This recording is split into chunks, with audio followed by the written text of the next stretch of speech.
भारतामध्ये रस्ते अपघात वाढत असताना सेफ्टी आणि हेल्मेटचं महत्त्व आधीपेक्षा खूपच वाढलंय आणि या क्षेत्रात सध्या सगळ्यांचं लक्ष वेधून घेतलंय स्टील बर्ड हायटेक या कंपनीने।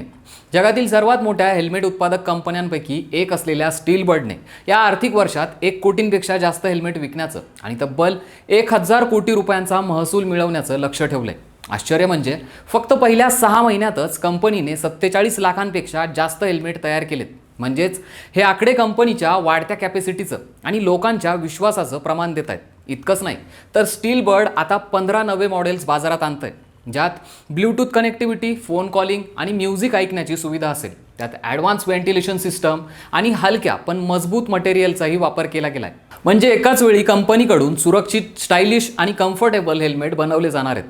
हिमाचल प्रदेशातील बद्दी इथल्या कारखान्यात ऑटोमेशन आणि रोबोटिक सिस्टममुळे उत्पादन जोरात सुरू झालंय आणि कंपनीने भारतभरात 300 पेक्षा जास्त स्टील बर्ड रायडर शॉप सुरू केलेत, ज्यांची संख्या लवकरच 1000 पर्यंत नेण्याचं उद्दिष्ट आहे। रस्त्यावर स्पीड महत्त्वाचा असतो, पण त्याहूनही महत्त्वाचा असतो जीव।